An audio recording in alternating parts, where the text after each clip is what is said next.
Captain Maya Reeves was flying another routine patrol over the Nevada desert, just another competent F-16 pilot in a squadron full of skilled aviators. Then an unidentified Russian bomber appeared on her radar, and everything changed. Her hidden past was about to become impossible to conceal. Before you watch full story, comment below from which country are you watching. Don't forget to subscribe for more amazing stories. The morning sun cast long shadows across Nellis Air Force Base as Captain Maya Reeves completed her pre-flight inspection of the F-16 Fighting Falcon, her gloved hand running along the aircraft's sleek fuselage with the practiced efficiency of a pilot who had performed this ritual countless times. The Nevada desert stretched endlessly beyond the runway, its vast emptiness a perfect training ground for the routine patrol mission that lay ahead. Maya's squadron mates were already gathering near their aircraft, their casual banter carrying across the flight line as they prepared for what everyone assumed would be another standard air defense patrol over controlled airspace. Lieutenant Brad Morrison called out something about grabbing drinks after the mission, his voice full of the easy confidence that came from flying missions where the biggest threat was usually equipment malfunction rather than enemy contact. Maya smiled and waved acknowledgement, pulling on her helmet and climbing into the cockpit with movements so fluid they seemed almost choreographed. Nobody watching her that morning had any reason to suspect that Captain Reeves was anything more than a competent fighter pilot handling routine assignments, just another professional aviator in a squadron full of skilled flyers who spent their days executing training exercises and maintaining readiness for threats that rarely materialized in the post-Cold War era of air defense operations. The tower cleared her for takeoff at 0730 hours, and Maya ran through her final checks with methodical precision before advancing the throttle and feeling the F-16's powerful engine push her back into her seat as the aircraft accelerated down the runway. The Fighting Falcon lifted smoothly into the clear morning sky, and Maya banked eastward toward her assigned patrol sector, a rectangular block of airspace over the remote desert where she would spend the next 2 hours monitoring her radar, maintaining radio contact with ground control, and executing the kind of routine flight patterns that defined modern peacetime air defense operations. The cockpit displays glowed with familiar information as she climbed to her patrol altitude of 28,000 feet, and the radio crackled with routine position reports from other aircraft operating in the region. Ground control acknowledged her arrival in the patrol sector with the bored efficiency of controllers who had guided countless similar missions, treating Maya exactly like every other pilot flying standard patrols that day. Her wingman, Captain Jason Chen, flew in loose formation 3 miles off her starboard side, his F-16 visible as a dark speck against the brilliant sky. They had flown together dozens of times, and Jason considered Maya a solid pilot but nothing exceptional, someone who flew by the book and handled her aircraft with competence that never suggested anything beyond standard training and regular experience. What nobody in her current squadron knew was that Maya's personnel file contained 17 pages of classified information that had been carefully redacted from her official service record, pages that detailed her 3 years with the 427th Special Operations Squadron where she had flown missions that pushed far beyond anything covered in conventional fighter pilot training. Her previous assignment had involved flying modified F-16s in support of intelligence-gathering operations along hostile borders, intercepting and shadowing foreign military aircraft that ventured too close to sensitive installations, and conducting classified reconnaissance missions that required skills most fighter pilots never developed during their entire careers. Maya had faced real hostile aircraft on 7 separate occasions, situations where the wrong decision could have triggered international incidents or resulted in actual combat engagement. She had learned to read the subtle signatures that distinguished a routine border patrol from a probing intelligence mission, to recognize the flight characteristics of bombers from 6 different nations, and to execute intercept procedures that balanced aggressive positioning with carefully calibrated restraint. The Air Force had buried that experience deep in her classified record when she transferred to her current squadron, wanting to keep her specialized skills in reserve while she flew routine patrols that helped maintain the appearance of normal operations at one of America's most visible training bases. Maya was 40 minutes into her patrol, monitoring the empty radar display while her mind wandered through the mental calculations involved in planning her upcoming move to a new apartment off base, when the APG-68 radar suddenly painted a contact at the extreme edge of its range. The target appeared as a small blip on her scope, moving slowly at approximately 35,000 feet and flying a northwesterly heading that would bring it across the southern boundary of her patrol sector within 15 minutes. Maya's training kicked in automatically as she locked the contact and began gathering information, her thumb working the controls to interrogate the unknown aircraft's transponder. The response came back garbled, displaying a partial identifier that didn't match any scheduled civilian traffic in the region and showed none of the standard military transponder codes that would identify it as a friendly aircraft operating in controlled airspace. She keyed her radio and called ground control, her voice carrying the calm professionalism that defined all her communications. Sierra Control, Viper 2-1, I have unknown traffic bearing 035, range 80 nautical miles, altitude Angels 35, heading 310. Transponder return is incomplete, requesting identification. The response from ground control came after a brief pause, and Maya detected a subtle shift in the controller's tone that suggested he was checking his displays and finding nothing that explained her contact. Viper 2-1, Sierra Control copies unknown traffic. Stand by while we correlate with regional radar. The professional detachment in the controller's voice told Maya he was following standard procedures, treating this as a routine identification issue that would likely resolve itself once they cross-referenced her radar contact with the comprehensive picture maintained by ground-based systems. But something about the contact bothered Maya in ways she couldn't immediately articulate, some combination of its altitude, speed, and position that triggered instincts developed during her classified assignments when she had learned to recognize patterns that indicated something more significant than simple navigation errors or equipment malfunctions. She narrowed her radar focus and studied the contact more carefully, noting how it maintained a perfectly steady course and altitude without the minor variations that characterized normal civilian traffic or the precise patterns that defined military training flights. The aircraft was flying like something on a mission, like a bomber executing a carefully planned penetration of controlled airspace with the kind of deliberate purpose that suggested hostile intent or at minimum a serious security breach. Sierra Control came back on the radio with information that confirmed Maya's growing concern, the controller's voice now carrying a harder edge that indicated the situation had escalated beyond routine identification procedures. Viper 2-1, Sierra Control confirms no scheduled traffic in that sector. NORAD has no correlation with filed flight plans. Unknown traffic is classified as unidentified aircraft. You are directed to close for visual identification. Weapons hold, repeat, weapons hold. Maintain radio contact and prepare to execute standard intercept procedures. Maya acknowledged the order and banked her F-16 toward the contact, advancing her throttle to mill power and feeling the fighter accelerate as she closed the distance to the unknown aircraft.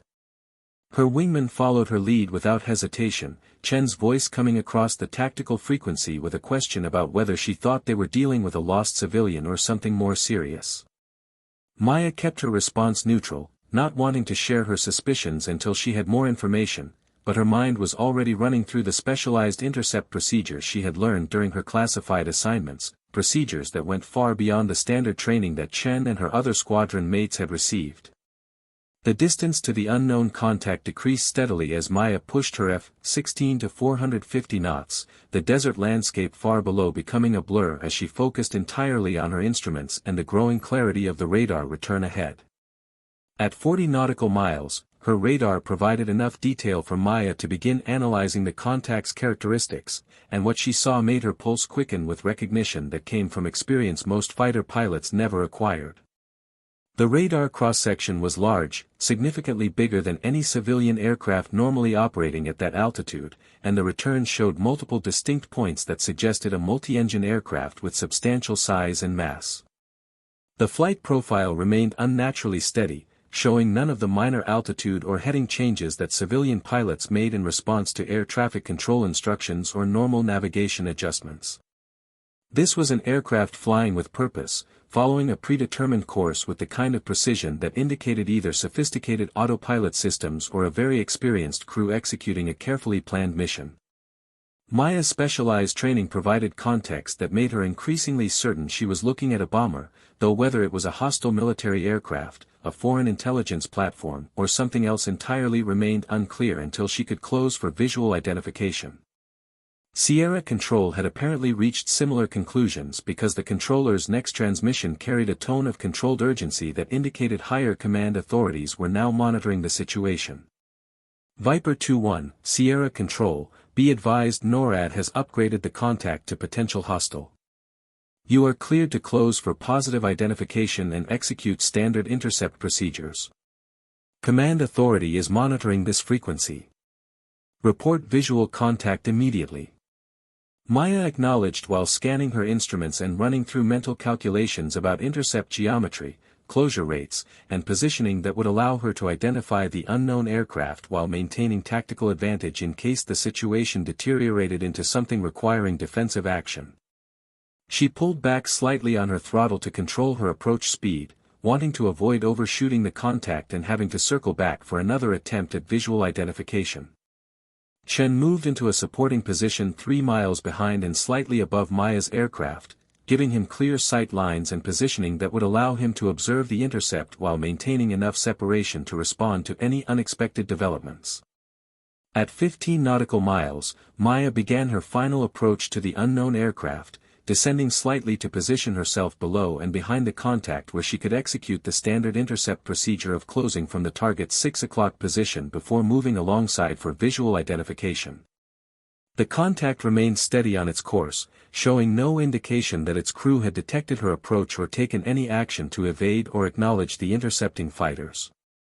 Maya's radar warning receiver remained silent, indicating the unknown aircraft was not actively scanning with fire control radar or taking any overtly hostile action.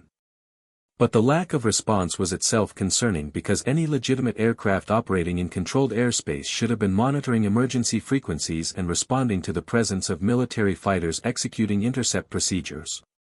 The silence suggested either equipment failure, deliberate radio discipline, or a crew that had reasons for avoiding contact with American military forces. None of those possibilities pointed toward innocent explanations, and Maya felt her awareness heightening as she closed the final miles to visual range. At 5 nautical miles, Maya spotted the contact visually, and what she saw made her breath catch despite her years of experience and specialized training in identifying foreign military aircraft. The bomber was massive, a 4-engine strategic platform with swept wings and a distinctive profile that Maya recognized immediately from classified briefings she had received during her special operations assignment. She was looking at a Tu-95 Bear, a Russian strategic bomber that had no legitimate reason to be flying in American-controlled airspace and whose presence represented a serious security breach that could indicate anything from a deliberate provocation to an actual attack mission.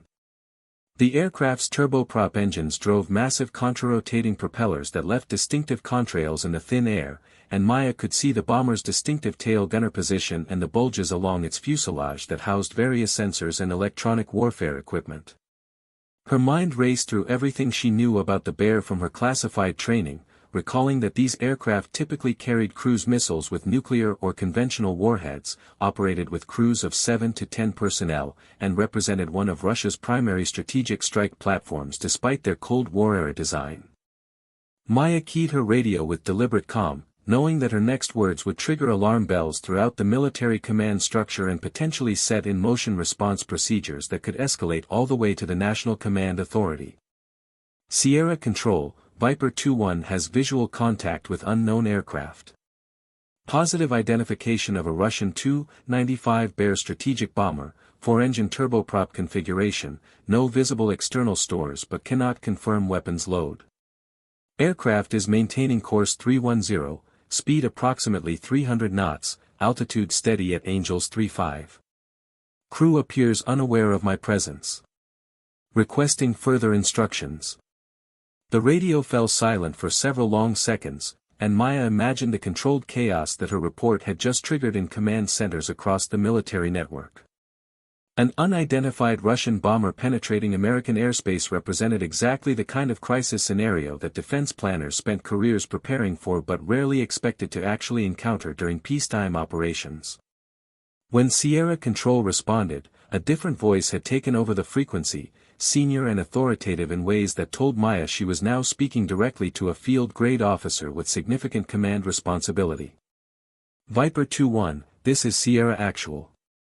Maintain visual contact with the bear and execute standard intercept positioning. Do not, repeat, do not take any hostile action unless the aircraft demonstrates clear hostile intent. We are coordinating with NORAD and National Command Authority. Stand by for further instructions while we establish direct communication channels with Russian military authorities. Maya acknowledged while maneuvering her F-16 into position alongside the massive bomber, executing the careful approach that brought her fighter from behind and below the Tu-95 before sliding up alongside its port wing where her aircraft would be clearly visible to the bomber's crew. She stabilized her F-16 approximately 200 feet off the bear's wing, close enough to clearly observe the aircraft and its crew but far enough to avoid any aerodynamic interference or risk of collision. Through the bomber's cockpit windows, Maya could see Russian aircrew members moving through their flight deck, and she noticed with professional interest that they showed no immediate reaction to her presence despite the fact that an American fighter aircraft had just appeared on their wing in the middle of controlled American airspace. The lack of reaction from the Russian crew struck Maya as wrong in ways that her specialized experience helped her recognize as significant. During her classified assignments, she had executed similar intercepts of foreign military aircraft, and the normal pattern involved immediate recognition followed by either radio communication or hand signals acknowledging the intercepting fighter's presence. The crews she had encountered during those missions had understood they were operating in gray zones where international protocols and professional military courtesy governed behavior even when underlying tensions ran high. But the Bear's crew seemed to be ignoring her presence entirely, continuing their mission as if an armed American fighter aircraft positioned on their wing was completely irrelevant to their operations. That suggested either extraordinary discipline, deliberate provocation, or something wrong with the bomber's crew that went beyond normal operational behavior. Maya studied the aircraft more carefully, looking for any details that might explain the unusual situation while maintaining her position and monitoring her instruments for any changes in the bomber's flight profile or any indication of hostile intent. What Maya noticed made her reconsider her initial assessment of the situation, because the Tu-95 showed subtle signs that suggested this was not a routine intelligence-gathering flight or the kind of deliberate territorial probing that Russian military aircraft occasionally conducted to test American response times and procedures. The bomber's external stores positions were empty, ruling out an active attack configuration, but Maya spotted what appeared to be non-standard equipment installations along the fuselage that suggested modifications beyond the Bear's normal sensor suite. The aircraft's paint scheme showed weathering patterns inconsistent with regular Russian military maintenance standards, and when Maya focused her attention on the cockpit, she noticed that the crew members visible through the windows appeared to be moving with unusual urgency that didn't match the steady, controlled behavior she would expect from experienced bomber crews executing planned missions. Something was wrong aboard that aircraft, something that transformed this from a straightforward intercept of a hostile military intrusion into something more complex and potentially more dangerous than simple territorial violation. Sierra Actual came back on the frequency with an update that confirmed the situation had escalated to the highest levels of military and political attention. Viper 2-1, Sierra Actual, be advised that National Command Authority is attempting to establish direct communication with Russian military command through diplomatic channels. Initial response from Russian authorities indicates they have no knowledge of any Tu-95 operations in North American airspace and are treating this as a potential rogue aircraft situation. You are directed to maintain visual contact and attempt radio communication on all emergency frequencies. If the aircraft alters course toward any populated areas or strategic installations, you are authorized to execute warning procedures and, if necessary, to take defensive action to protect national security interests. Acknowledge these instructions. Maya felt a cold clarity settle over her as she acknowledged the order, recognizing that she had just received authorization that effectively placed the life-or-death decision about this situation in her hands. The phrase, defensive action, was military euphemism for shooting down the bomber if it posed an imminent threat, and the fact that National Command Authority had delegated that decision to her indicated the seriousness of the situation and the limited time available for political solutions. Maya switched through emergency frequencies, broadcasting in the clear and hoping the Bear's crew would respond to direct communication even if they were maintaining radio silence on military channels. Russian aircraft, this is United States Air Force fighter on your port wing. You are operating in United States-controlled airspace without authorization. Acknowledge this transmission and state your intentions immediately. She repeated the message in Russian, drawing on language training from her classified assignments, and waited for any response that might clarify whether she was dealing with a hostile military operation, a rogue crew, or some other scenario that would explain the bomber's inexplicable presence. The radio remained silent except for the background static, but Maya noticed movement in the Bear's cockpit that suggested her transmissions were being received even if the crew chose not to respond. One of the Russian pilots turned his head toward her F-16, and even at 200 feet distance Maya could see the tension in his body language and what appeared to be heated discussion among the visible crew members. Chen's voice came across the tactical frequency with a question that cut through the tension, his tone reflecting the stress of a pilot facing a situation far beyond anything in his training or experience. Lead 2, what's your assessment? Are we looking at a hostile penetration or something else? Maya considered her response carefully, knowing that her words would shape how her wingmen approached the situation and might influence command decisions being made in real time as senior officers monitored their communications. Her specialized training gave her insight that standard fighter pilot experience didn't provide, insight developed through similar encounters where she had learned to distinguish between different categories of airspace violations and the appropriate responses to each scenario. The Bear's unusual behavior, combined with the Russian military's apparent lack of knowledge about the flight, suggested a crew acting without proper authorization rather than a deliberate military operation. That made the situation potentially more dangerous because rogue operations were unpredictable in ways that standard military missions rarely proved, driven by unknown motivations and lacking the command structure that normally imposed restraint and protocols on military aircraft operations. Maya was formulating her response when the Bear's flight profile suddenly changed, the massive bomber banking gently to starboard and beginning a turn that would take it on a more northerly heading away from its previous course. The maneuver was executed smoothly, showing the kind of professional crew coordination that argued against equipment failure or complete loss of control, but the new heading pointed the bomber more directly toward the Nevada test and training range where some of America's most sensitive military installations were located. Maya's threat assessment shifted immediately as she recognized the implications of the course change, because a Russian bomber heading toward restricted military areas could not be interpreted as anything but hostile intent regardless of whether the crew was operating under proper authority. She matched the bomber's turn while maintaining her position on its wing, and her voice carried new urgency when she transmitted both to the Bear's crew and to Sierra Control. Russian aircraft, you are turning toward restricted military airspace. Alter your course immediately to heading 270 or you will be considered hostile. Sierra Actual, Viper 2-1, contact has altered course toward restricted areas. Request immediate guidance on rules of engagement.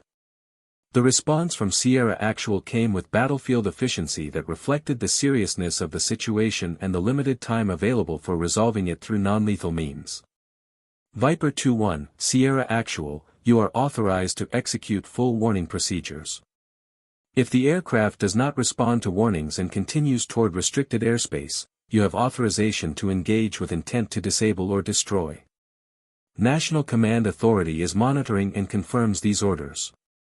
Maya acknowledged while her mind shifted into the combat mindset that her classified training had developed, a mental state where emotion became background noise and decision-making followed practiced patterns that balanced threat assessment with proportional response. She knew the procedures for escalating from warnings to actual engagement, had practiced them countless times in simulators and during classified exercises that most fighter pilots never experienced, and understood exactly how to execute each step while maintaining clear documentation of hostile intent that would justify her actions in the inevitable after-action reviews. Maya initiated the warning procedures by repositioning her F-16 directly ahead of the Bear, executing a sharp turn that brought her fighter across the bomber's nose at a distance of approximately 1,000 feet. The maneuver was designed to demonstrate her fighter's capability and position while forcing the bomber's crew to acknowledge the intercepting aircraft they had been ignoring. She waggled her wings in the international signal for "Follow me," indicating that the Bear should alter course and follow her away from the restricted areas.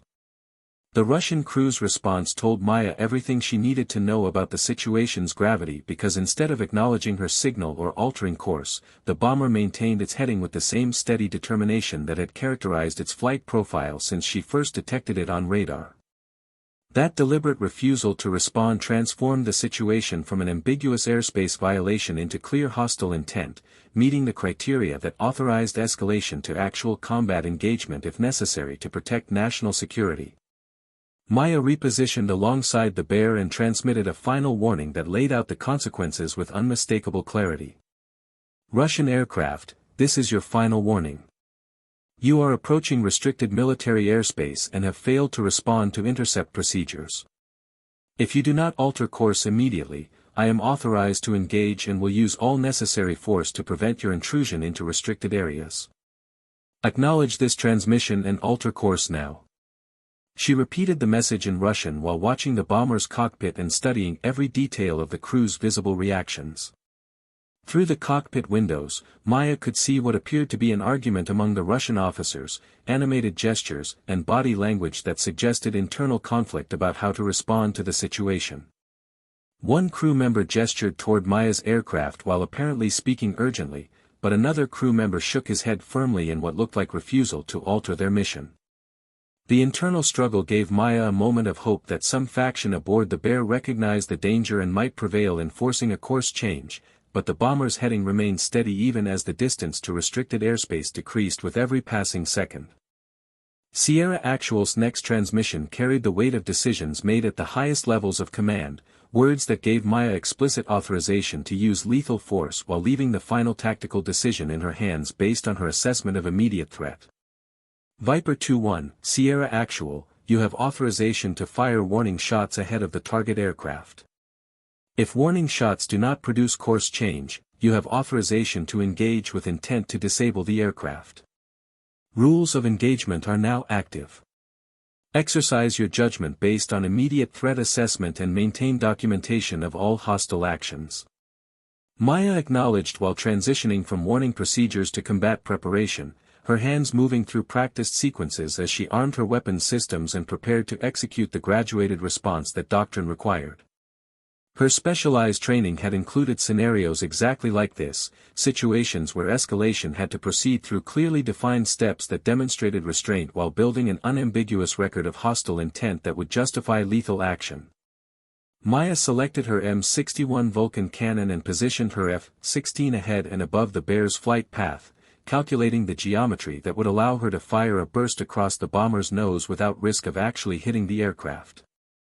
She keyed her radio one final time before executing the warning shots, giving the Russian crew their last opportunity to avoid escalation. Russian aircraft, I am preparing to fire warning shots across your nose. This is your final opportunity to alter course before I am forced to engage directly. Turn to heading 270 immediately. The bomber maintained course, and Maya made her decision with the cold certainty that her training had developed for moments exactly like this. She squeezed the trigger and felt her F-16 shudder slightly as the Vulcan cannon spat out a 2-second burst of 20mm rounds that streaked across the bomber's flight path approximately 500 feet ahead of its nose, the tracers leaving brilliant lines through the air that were impossible to miss or misinterpret. The effect of the warning shots was immediate and dramatic, demonstrating that the Bear's crew had been completely aware of the situation all along and had been choosing to ignore the intercept procedures rather than failing to recognize them.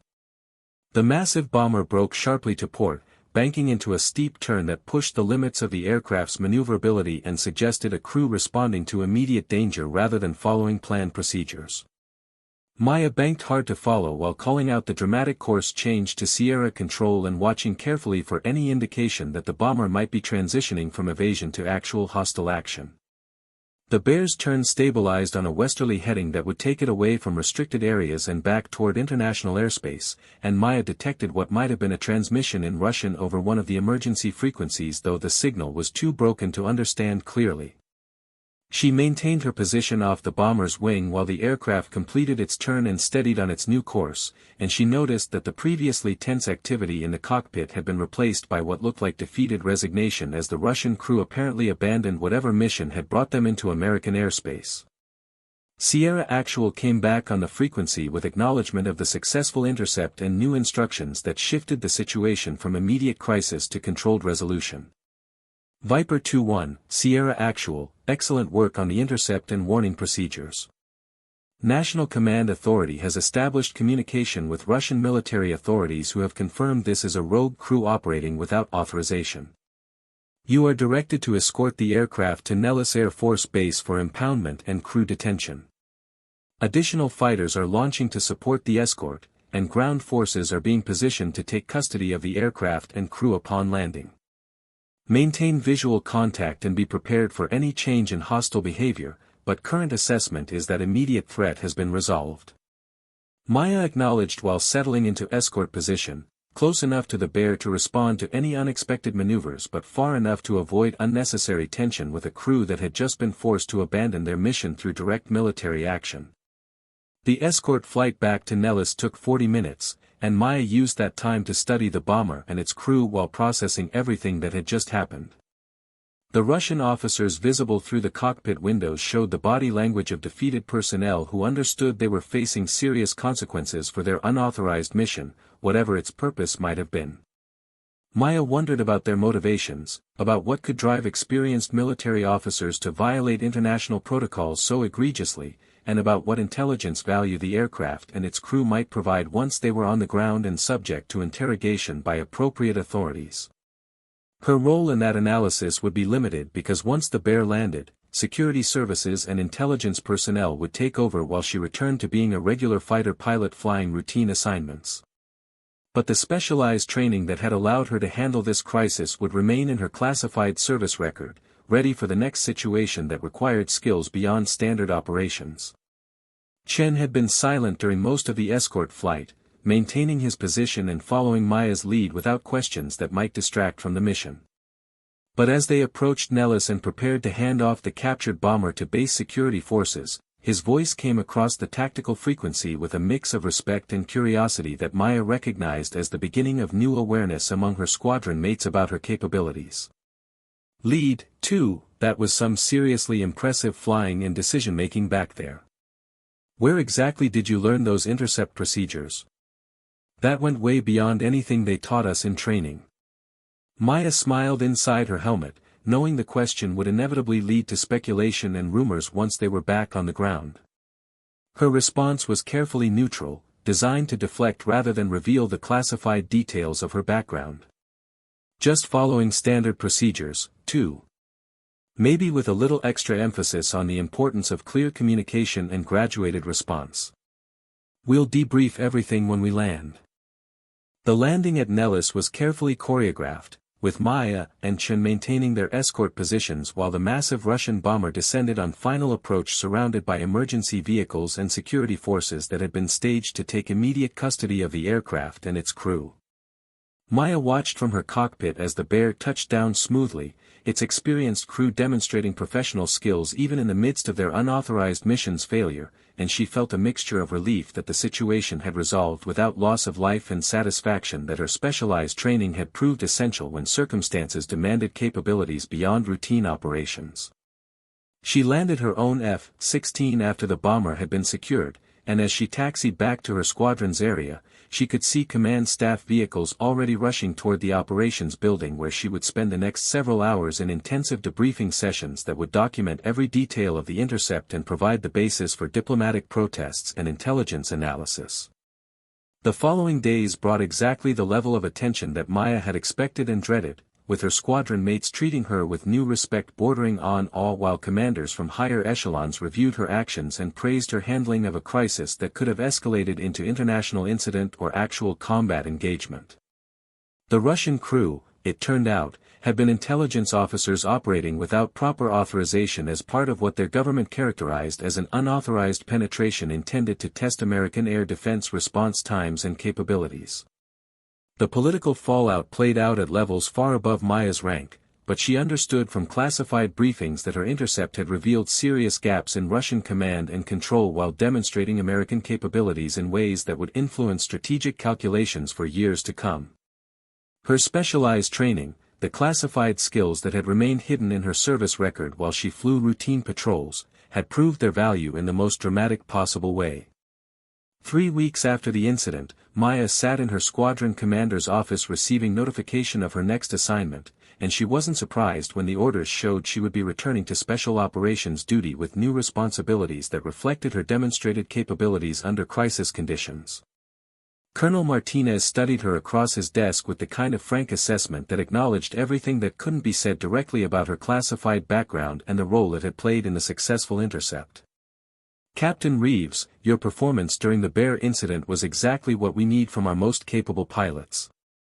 The Air Force has very few officers with your combination of tactical skills, combat experience, and crisis decision-making abilities.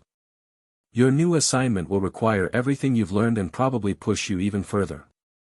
Are you ready for that level of responsibility?" Maya met her commander's eyes and thought about the moment when she had fired warning shots across a Russian bomber's nose, about the weight of decisions that could have led to lethal engagement, and about the specialized training that had prepared her for exactly those kinds of impossible choices.